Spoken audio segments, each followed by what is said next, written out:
Have you ever wondered what it would be like to be on a beach village, on a pristine beach that no one ever goes to with no roads? Well, if you have, this is the video for you.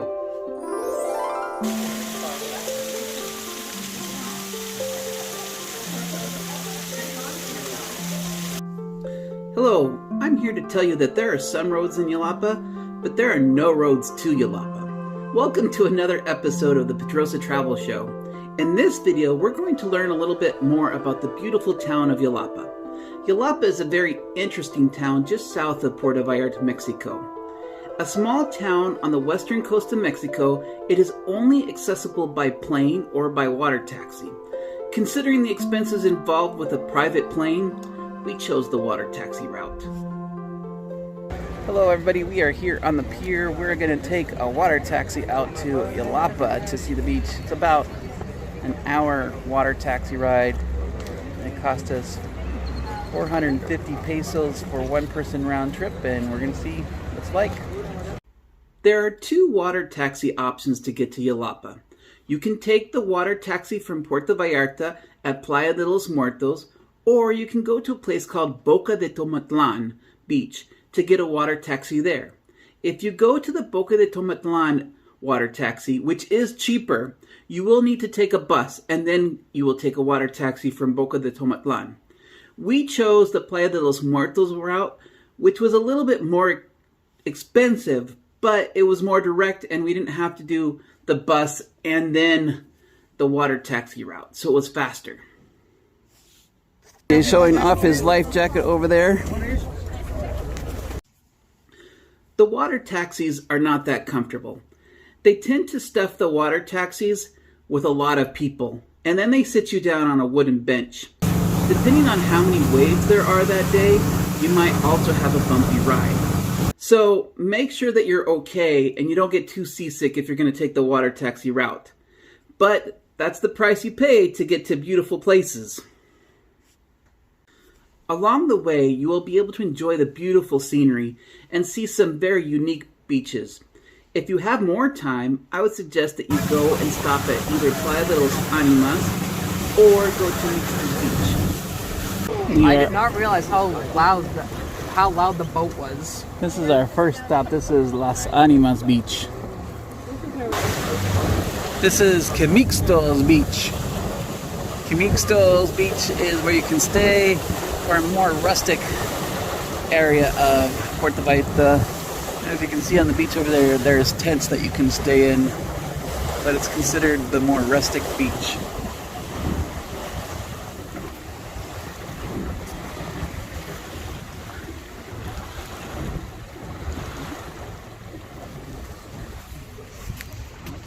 When you arrive in Yelapa, where you land is going to have a big effect on where and how far you have to walk to get to the waterfalls.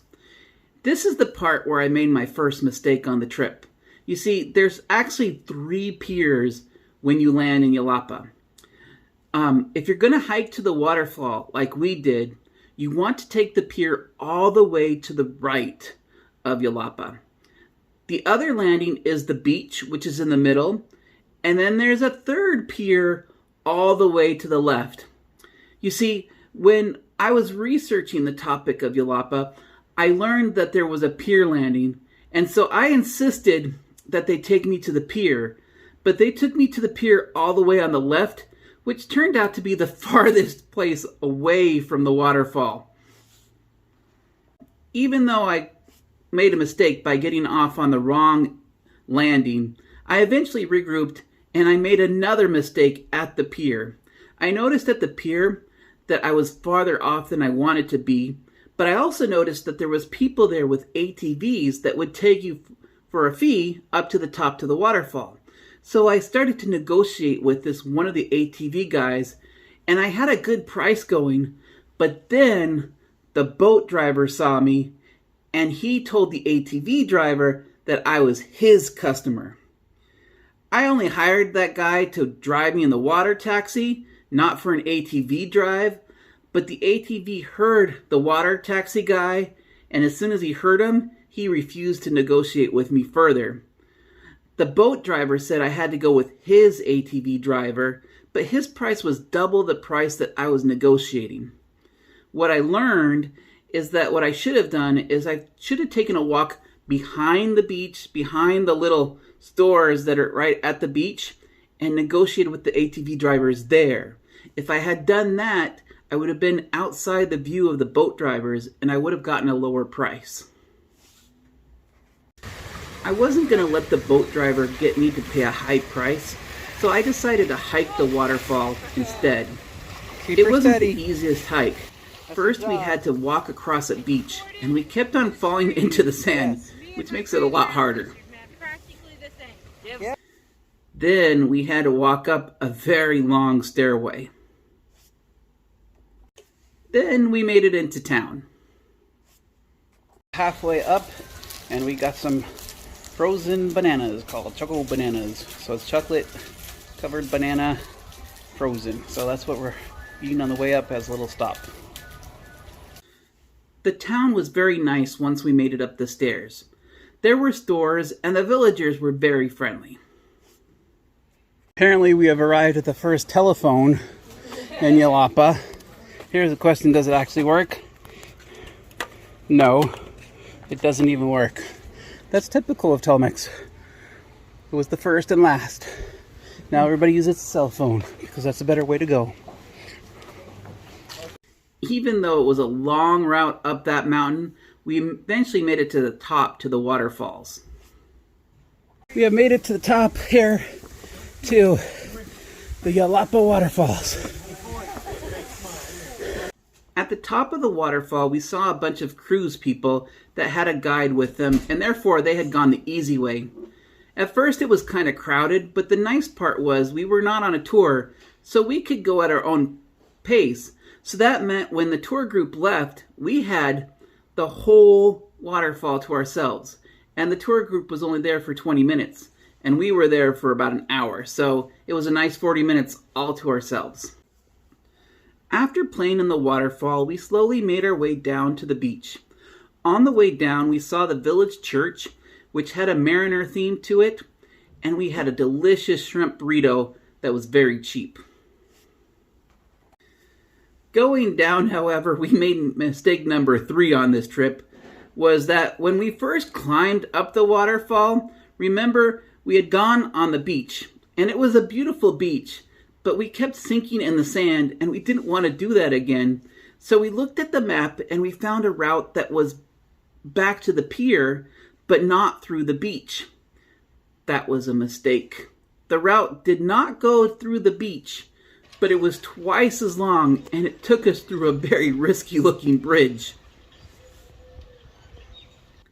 Well, we made it.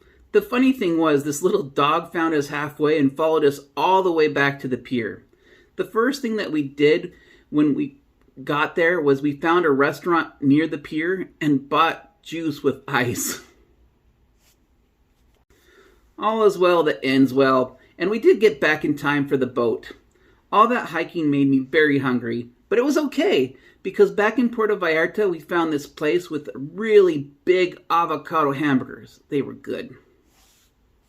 I have to say, this was not the perfect adventure, but an adventure is hardly ever perfect. If I had to do it all over again, even with all the mistakes, I would still do it. These types of beaches will probably not exist for much longer. Unfortunately, as Puerto Vallarta gets bigger and the roads get longer, the village of Yelapa will probably always be there, but the pristine conditions that are there now will not be there. So if you get the chance to experience it as it is now, as a pristine beach, I would definitely suggest that you do that. Well, I hope you enjoyed this little tour of Yelapa and a pristine beach in Puerto Vallarta, Mexico. If you did, please like and subscribe, and we will see you on the next video. Thank you for watching.